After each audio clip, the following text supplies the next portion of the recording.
Yan. Okay mga Kamaster, welcome to Kamaster TV. And today, ang topic natin is about alternating relay circuit.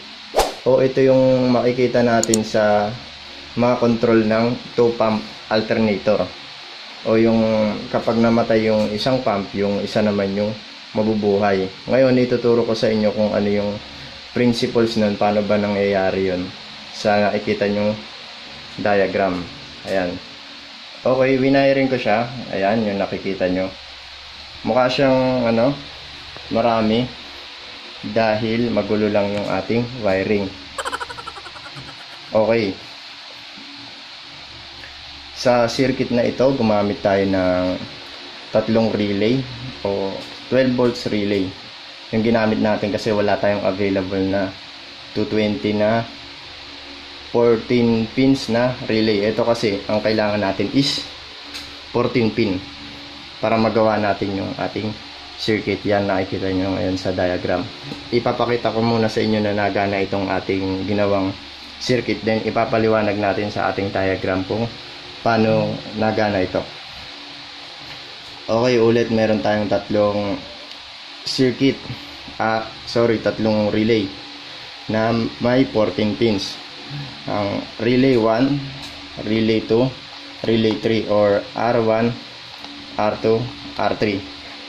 Ito is 12 volts, ulitin ko, kasi wala tayong available na 220 volts na relay na may 14 pins. Yan.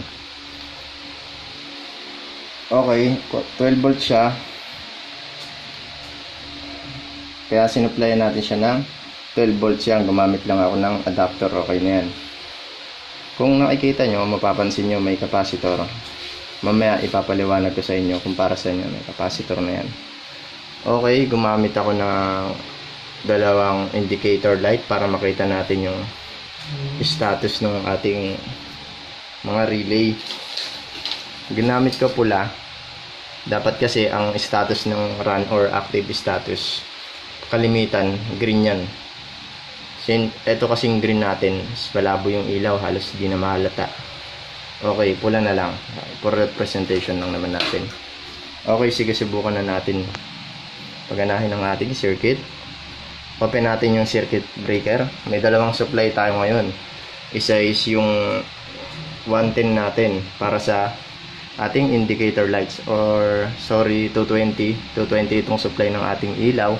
Then sa relay natin is 12 volts. Ngayon, ito, meron pala tayong push button na isa sa start, isa sa stop. Okay, sa mga 2-pump alternator kasi kalimitan makikita yan sa ating sump pit or kaya sa ating cistern tank. May dalawa tayong palang klase ng ating pagwawiring ng motor sa sump pit at sa cistern tank. Ayun is tinatawag na water supply and drainage. Dun sa ating water supply, pagka umangat yung float switch natin, dun palang mamamatay yung ating mga motor. And then dun naman sa drainage, pag umangat yung ating float switch, dun naman mabubuhay yung ating motor. Yan, tandaan nyo yung pagkakaiba ng dalawa na yon. Okay, dito sa ginamit natin ngayon, ang ginamit natin ngayong concept is drainage. Ibig sabihin, kapag kaaangat yung ating float switch, saka palang mabubuhay yung ating pump motor o submersible pump. Okay, itest natin. Okay, nakita nyo si R1 is kulay pula. Kulay pula siya dahil pinindot ko yung ating start button. O kung sa ating float switch naman, kapag umangat yung float switch, magpa-close contact yung control natin ng float switch, kaya gagana yung ating submersible pump o yung ating indicator lights. Yan yung kulay pula na nakikita nyo.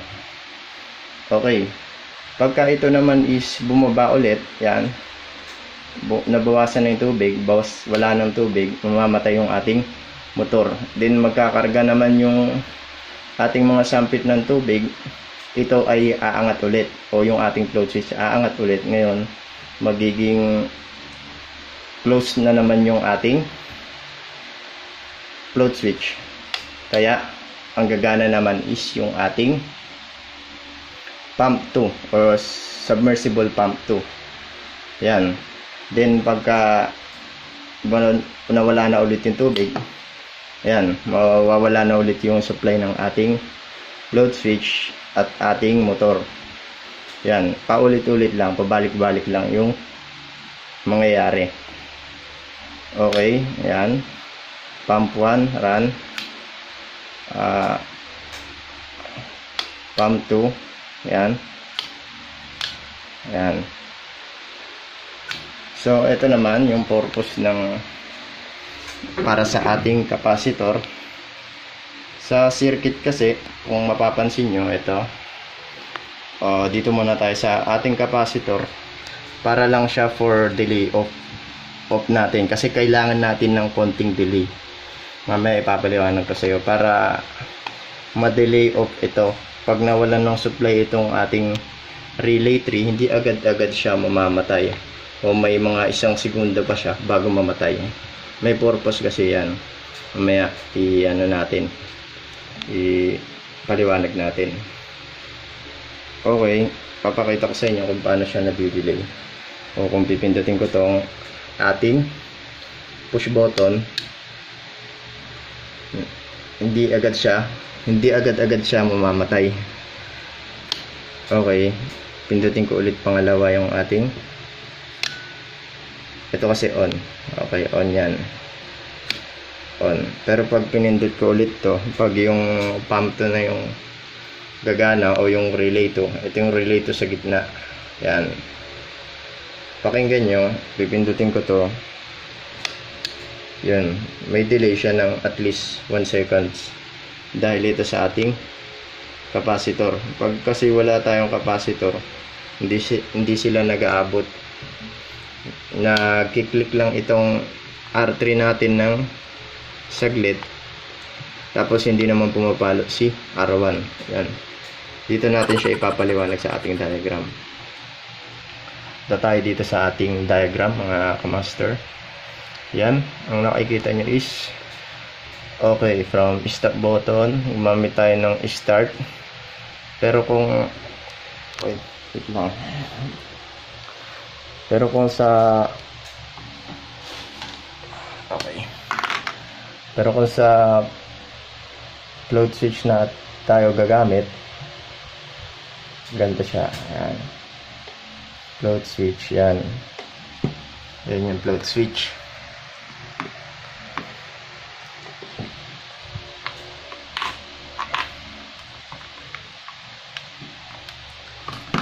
Okay, may makikita tayo ng tatlong relay sa ating diagram. Gumamit tayo ng R1, R2, and ang ating R3.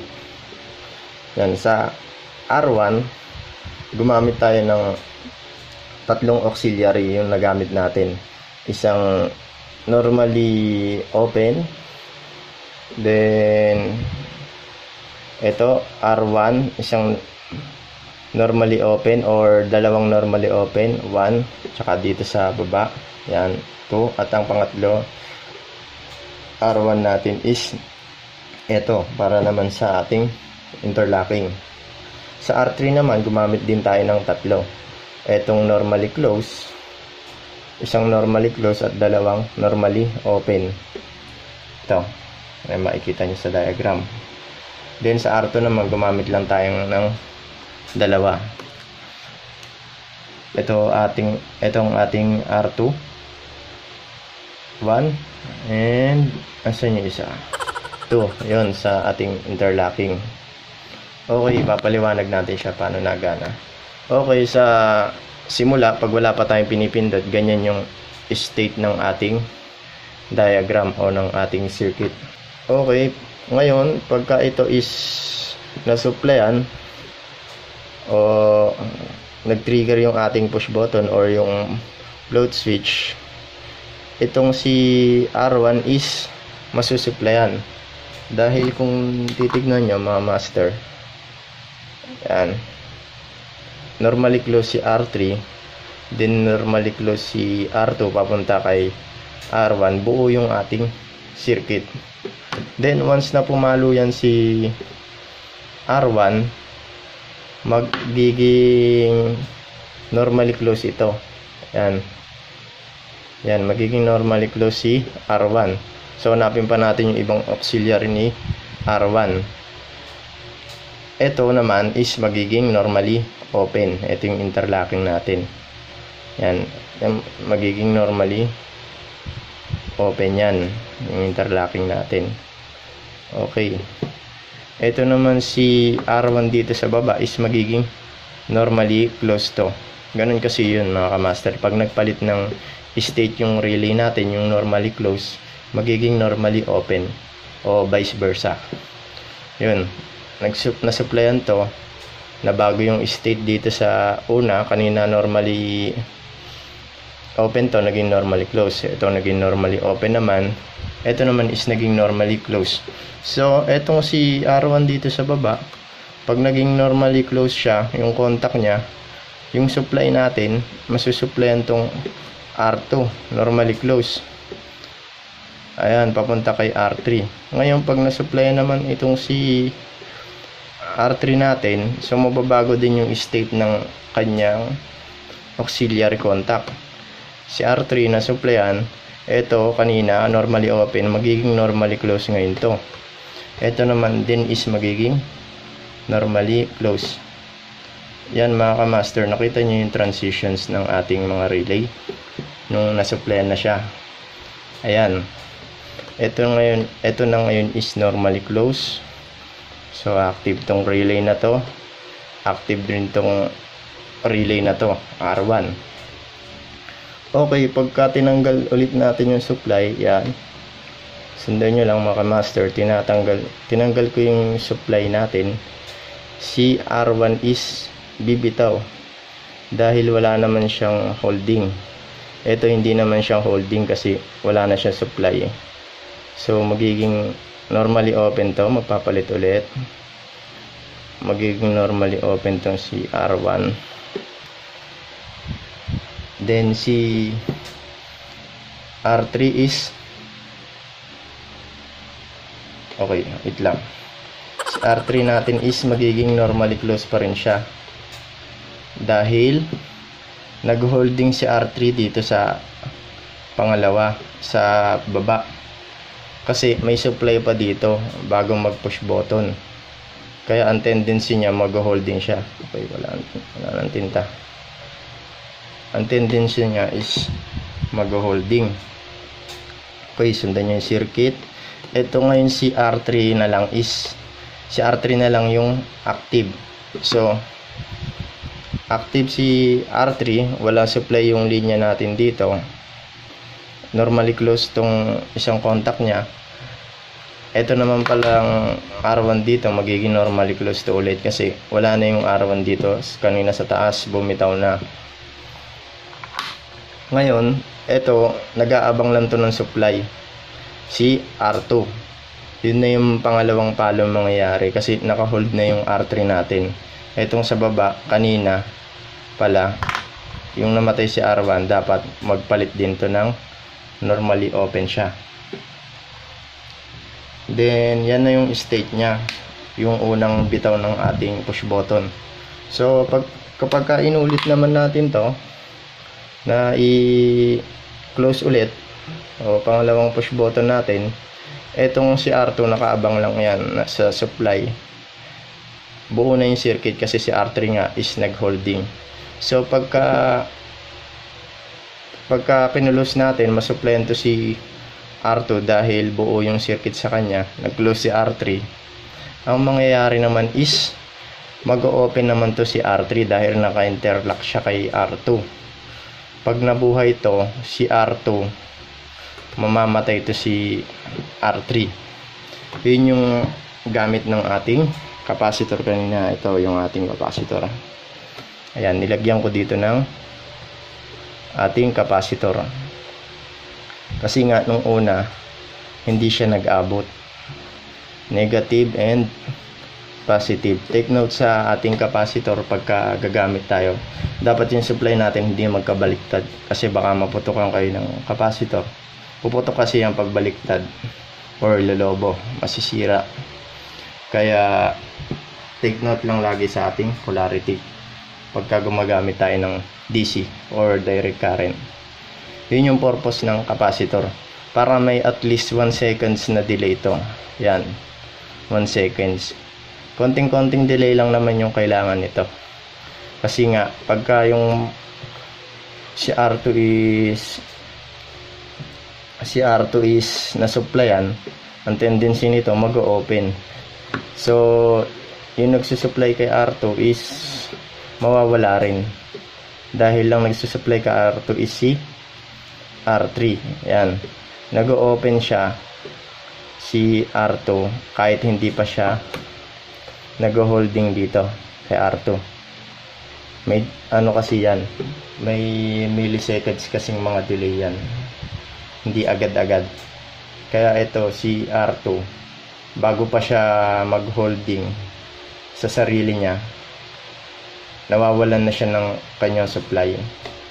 Dahil nag-open na to si R3, dahil nga may interlocking sila, pagka pumapalo itong si R3 o nagiging active itong si R2 pala, na-open itong supply ni R3.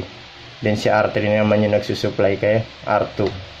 Kaya naisipan natin lagyan ng konting delay. Ayan is yung ating capacitor. Then, okay.